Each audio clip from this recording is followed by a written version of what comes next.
Hi guys! Welcome to Fundamentals of User Experience Design, a TUTS Plus Premium course. I'm Sarah Khan, and today we're going to talk about getting buy-in. Here's what we're going to cover. Implement your own process. Guerrilla testing. Be the evangelist. Show your results. And then we will have an assignment. I hope this lesson might be optional for some of you, and that your clients or organizations already have complete trust in the idea of doing user-centered design, and that your path will be easy and smooth. Unfortunately, for many of us, buy-in is earned, not given, and it can be a hard-fought battle. So here are some tips to help you make your case and win. Take matters into your own hands. Create a UX process document. I know, a process document. It sounds just ugh. But a document, no matter how brief, lends authority and substance. And it also shows in concrete steps how you intend to go about doing this thing. It also helps management understand that this is serious grown-up business. This is an example of a quick, rough process document I created at Edzerk to help guide our interactions with some of our independent contractors. This is just to give you an idea of what might be included in such a document. Try to cover what you're going to do in concrete steps.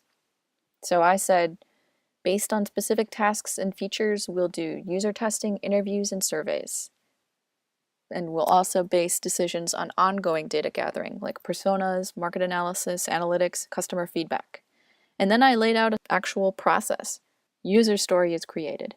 Then we create user flows, which are defined by helping to flesh out requirements and interactions, wireframing and design, testing, passing off for visual design if necessary, development, acceptance. Boom. I can hand this to a product manager and he understands what's going to happen. After you've created your document, begin implementing it. Pick a feature, a project, a page.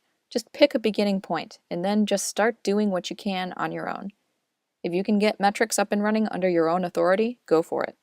If you can start working with users and getting feedback, do it. Go ahead and start working out ways to implement user-centric strategies in your own day-to-day workflow. The single biggest factor in getting buy-in for this stuff is to get test results in front of people.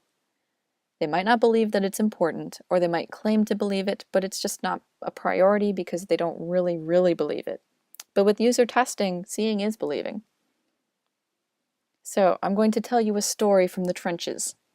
Once, I was working for a bureaucratic organization that claimed that it liked the idea of UX, but it wouldn't devote the time and resources it needed in order to get results.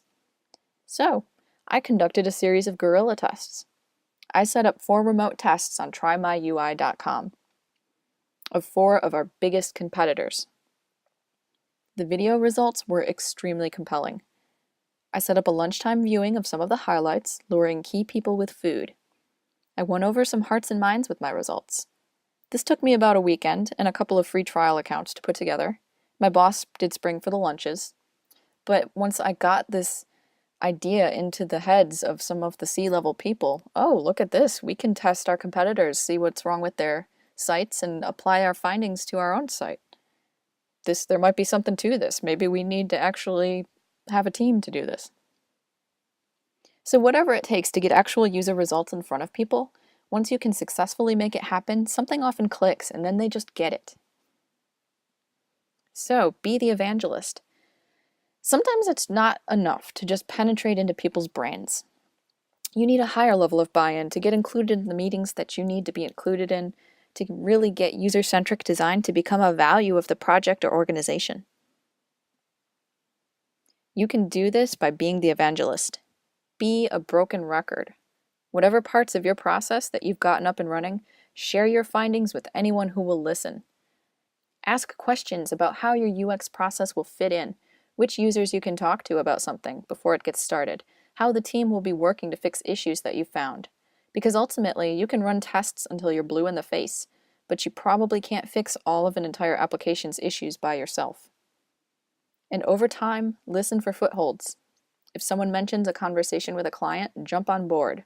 Would you be able to talk to the client? If someone is doing demos, can you lurk to hear what users are saying? The more you inject yourself, the more it will become natural to the team to include those practices in their daily workflow. If you've identified and fixed a problem, share that. Make a report, send an email, host a lunch and learn, but let people know. If you have user quotes about something that's easier to use, or heat maps, click maps, or any other type of metric showing users having a higher rate of success, or video showing users having an easier time getting through, share those things. Share your successes. Let everybody know that it's working. But also, be patient. Over time, it will get through. Just keep doing your thing and sharing what you learn and how you can make it better. And over time, your organization, project, or team will change for the better. Processes, thinking, and ways of doing things don't change overnight. So keep that in mind and be patient. Okay, time for an assignment. Make a plan. Outline a UX process for your next project. Lay out briefly and concisely what actionable steps you're going to take to incorporate user-centric practices into your workflow. And then share it with anybody that'll listen, even if that's just your immediate team. Hopefully they won't think you're crazy. I would not think you were crazy. But you have to begin somewhere, so there you have it. Next time on Fundamentals of User Experience Design, continuing down the road of dry but necessary things, will be Lesson 15, User Experience and Project Management Methodology. That is a mouthful.